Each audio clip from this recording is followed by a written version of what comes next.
It's a great pleasure to welcome to the microphone one of the Humboldt County Supervisors. We're here in his county. He's a guy that I've known over the years, and I'm always delighted, Mark, to have you as part of our group, and particularly to share your thoughts on this topic. So, Mark Lovelace.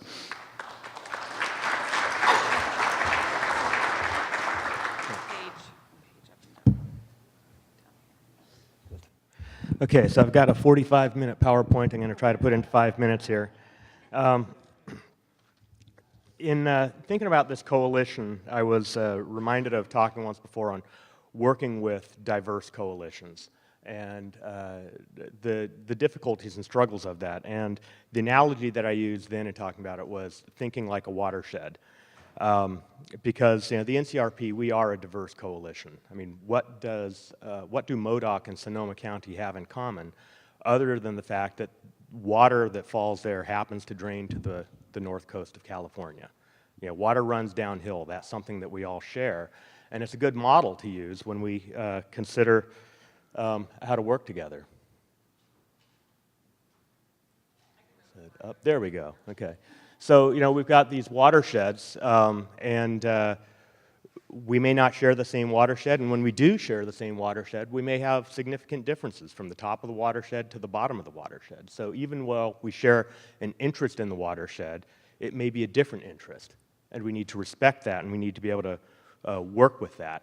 Now, I considered using the analogy of salmon swimming upstream, and struggling to get to their goal and stuff. But the reality is, it's a great image, but when it comes right down to it, they're moving in the same direction, but it's every fish for himself. They're motivated by really base instincts, and when they achieve their goal, they die. And so, so I decided instead to use. Whoops, supposed to go the other way here. I decided instead to spend a bunch of time pressing buttons. There we go, this little guy. And I just had to use this. This is from a 1940s USDA film on flooding and erosion, and I thought it's the cutest possible way to talk about flooding and erosion. But this little raindrop, as he's running downhill, he gets joined by other raindrops, and they all happen to be going in the same direction. Water always goes in the same direction. And when it's moving in the same direction, even though it's made up of individual drops, together they can create a very powerful force that can wear down walls, that can carve canyons, can do a lot of things. And even if they're diverse, see the different colors now, artsy, that doesn't change the fact that they can work together to accomplish great things. So when you're collaborating, you recognize that you've got a whole universe of issues that each of our entities takes on, but only some portion of those might be, where we share those interests. But it's important, if you're going to work together, that you have to share both, three things. Issues. You got to obviously be involved in the same issues. You also need to share the same values on that issue, because it could be, we're all really interested in fracking. Oh, you're for it and we're against it. Okay, so maybe not work together on that one. And you also have to have some assets, something you can bring to the table to work together, something you can contribute to the cause. And when you get more groups, add 3 areas of collaboration, the whole universe of issues may get bigger, the areas and opportunities for collaboration may get smaller. But if you stay focused, that shouldn't keep you from being able to work together, even when you get to, a 7-county project like this. There's still room there. There's still things that we can work on together. So some of the rules to consider, things to consider when you're doing that kind of collaboration. You've got the shared interest. You've got to, define your project, define the area that you're going to collaborate in, and also find the individuals within each organization that can work together. And when you're doing that, look for who contributes, who broadens it. If you got folks within each entity that share have exactly the same expertise, that may not be as helpful as bringing in folks that can expand upon that and add to the pool of talent that you have working on your effort. Being open and honest and recognizing that we're working well on this one issue, that doesn't mean that we don't have disagreements on other things, and that's okay.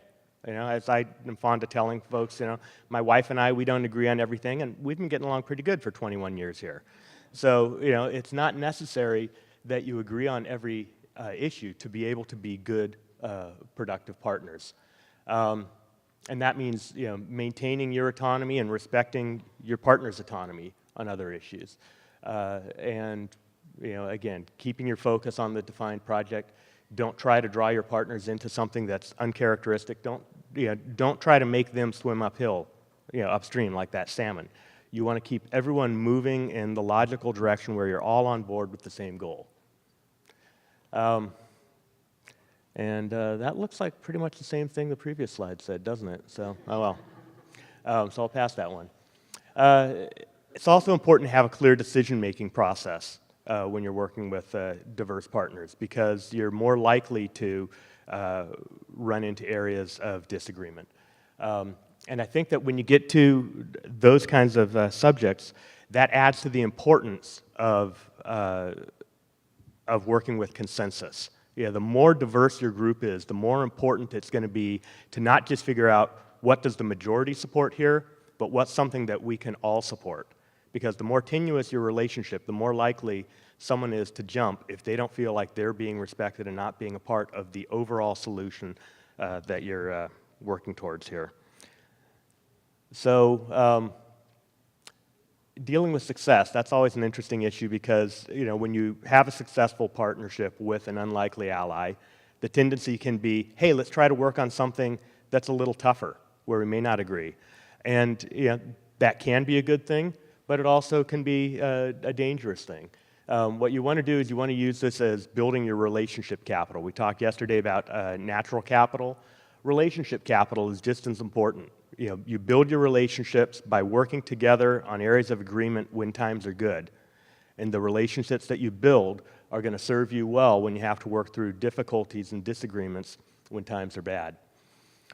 So, you know, again, you got these guys all moving in the same direction, you know, moving logically downhill. The path of least resistance is how we collaborate best.